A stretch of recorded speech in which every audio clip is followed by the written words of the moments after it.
They don't cry in front of people. They don't post sad quotes. They don't tell anyone they miss you. But tonight, when they are completely alone, they are breaking. Take a deep breath.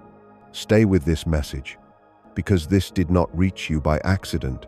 Right now, someone is sitting in silence. No distractions. No noise. Just thoughts and regret. They are replaying moments they thought didn't matter. Your voice, your patience, the way you stayed when they gave you reasons to leave. And for the first time, they realize something terrifying. You are no longer waiting. They don't understand when it started.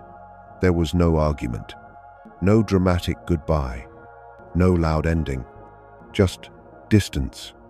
At first, they thought it was temporary. They believed you would come back to your old self, the one who explained, the one who waited, the one who tried harder. But tonight, in the quiet, something hits them. Your energy is gone, not physically, but emotionally, and that is what hurts the most. They sit there pretending they are fine, scrolling, watching random videos, trying to distract themselves. But the moment the room goes quiet, their chest feels heavy, because silence has a way of exposing truth. They realize you stopped asking questions, stopped seeking reassurance, stopped reacting. And psychologically, that is the most dangerous stage. Because when someone stops reacting, it doesn't mean they stopped caring. It means they accepted reality. And acceptance comes right before detachment. That's why tonight feels different for them. They remember how they used to assume you'd always be there, how they delayed effort, how they thought love could survive neglect. They didn't think your patience had a limit. They thought your loyalty meant permanence. And now, they are sitting alone, realizing they mistook your love for a guarantee. At night, the mind doesn't lie. There is no audience, no ego to protect, no image to maintain. That's when regret becomes loud. They replay conversations. They notice your changed tone. They remember messages you sent that they ignored. And suddenly, they feel something unfamiliar. Fear. Not fear of loneliness, but fear of losing you forever. They don't cry loudly. Their tears are silent. Tears that come from realizing something too late. Their body feels restless. Their heart races. Their thoughts spiral. They ask themselves questions they avoided before. What if I pushed too far? What if they found peace without me? What if someone else sees their value now? And this is where the psychology shifts. You see, when someone senses loss before it fully happens, the unconscious mind goes into panic mode. The ego fights it, but the heart feels it. That's why tonight, they feel uncomfortable, because comfort is gone. They are no longer sure of their place in your life. They miss things they never acknowledged before. Not grand moments. Small things. The way you listened. The way you stayed calm. The way you loved without conditions. They realize now, you were the emotional safety, and they took it for granted. But here's the truth they don't want to face. You didn't change to punish them. You didn't pull away to play games. You changed because your soul got tired. Tired of waiting. Tired of hoping. Tired of explaining. And that shift is what's breaking them tonight. They sense you've emotionally moved ahead, and they are stuck in the past. That gap feels unbearable, because now they are the ones wondering. They are the ones waiting. They are the ones losing sleep. And this is only the beginning, because once someone realizes they no longer control your emotions, their entire inner world starts to shake. Tonight is not just about tears. It's about realization. And what happens after this realization will surprise you, because fear mixed with regret creates action, and their next move won't be small. When the night passes, they don't wake up lighter. They wake up different. Something has shifted inside them. The tears may have stopped, but the awareness has begun. And awareness is dangerous for someone who avoided truth for too long. They wake up with a strange feeling in their chest. Not sadness, not anger, urgency, because now their mind is racing with one thought. I might actually lose them, not in theory, not someday, but for real. They start checking their phone differently, not out of habit, out of hope. They notice how you don't message the same way, how your replies are calm, short, grounded. And psychologically, this hits hard. Because calmness means you're no longer seeking reassurance. You are no longer emotionally chasing. And when the chase stops, power silently shifts. They start overanalyzing everything. Your last words, your last tone, your last reaction. They replay moments they once brushed off, moments you were asking for effort, for clarity, for presence, moments they thought they could deal with later. Now later has arrived, and it's uncomfortable. This is where ego and fear collide. One part of them wants to pretend nothing is wrong, to stay distant, to protect pride. But the other part, the deeper part, knows pretending won't save them anymore. Because they can feel it. You are no longer emotionally available the same way. They start noticing signs. You laugh more without them. You seem more focused on yourself. You don't react when they pull away. And this confuses them. Because before, your reactions confirmed you cared. Now, your silence confirms something else. You are no longer afraid of losing them. And that terrifies them. Here's the psychology they don't understand yet. When someone stops fearing loss, they become emotionally unreachable. Not cold, not cruel, just complete. And completeness removes control. That's why they feel restless. They feel like they are chasing a version of you that no longer exists. The version who waited, the version who explained, the version who stayed despite neglect. That version is gone, and they can sense it. They start asking themselves painful questions. Did I push them too far? Did I assume too much? Did I wait too long? These questions don't come from love alone.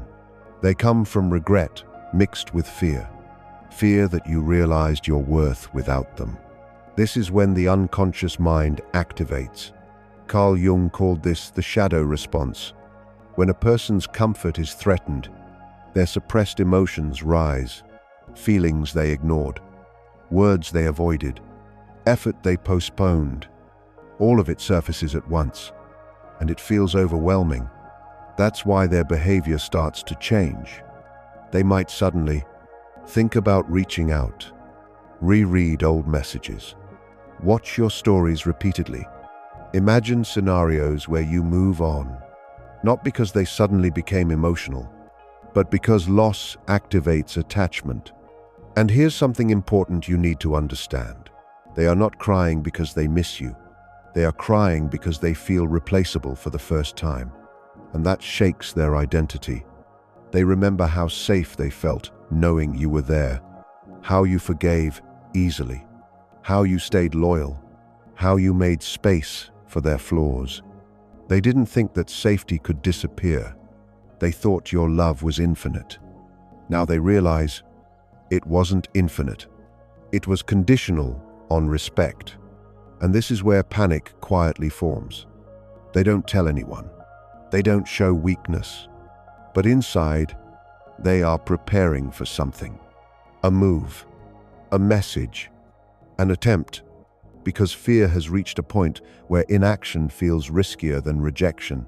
They start imagining worst-case scenarios. You meeting someone else. You choosing peace. You not needing closure. And that idea hurts more than any argument ever did. Because arguments meant connection. Silence means detachment. They feel you slipping away emotionally. And psychologically, humans react strongest when something valuable becomes uncertain. That's why their energy is changing. You can feel it, even if they haven't said anything yet. But here's the truth you must hold on to. This awakening didn't happen because they suddenly matured. It happened because you stopped waiting. Your withdrawal became the mirror.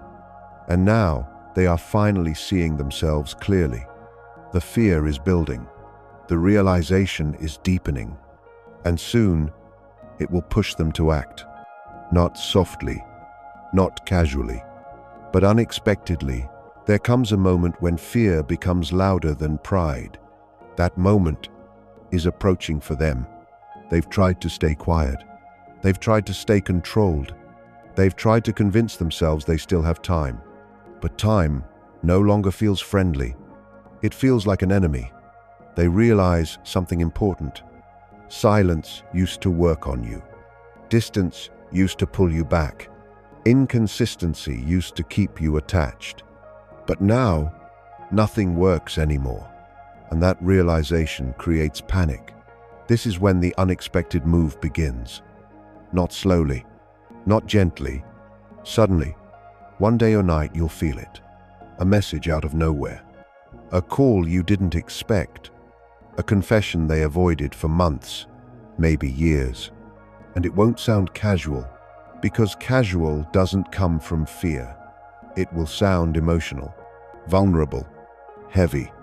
They might say things like, "I've been thinking a lot. I didn't realize what I was losing. I miss you more than I thought. I should have treated you better." These words didn't appear overnight. They were born in silence, in regret. In the moment, they realized you were no longer emotionally reachable. But here is the truth most people miss. This action is not just about love. It is about losing control. And losing control threatens the ego. They are acting now because they feel behind. Behind your growth, behind your emotional maturity, behind the version of you who no longer waits. And when someone feels left behind, they rush. This is where you must stay awake, because urgency does not equal transformation. Intensity does not equal consistency, and words spoken in fear do not automatically mean a healed heart. They might suddenly promise change, more communication, more effort, more presence. And part of you may feel emotional, because this is what you asked for once. But remember, you asked for it when you were still waiting, not now. You are not the same person anymore. You learned how to sit with your own silence. You learned how to regulate your emotions.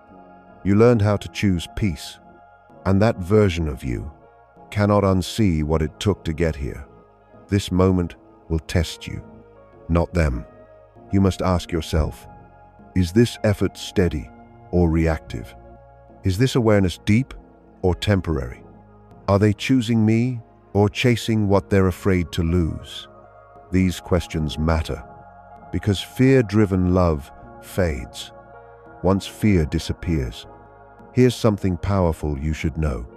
If they truly changed, they will respect your pace. They won't pressure you. They won't rush forgiveness. They won't demand reassurance. They will show consistency without needing immediate reward.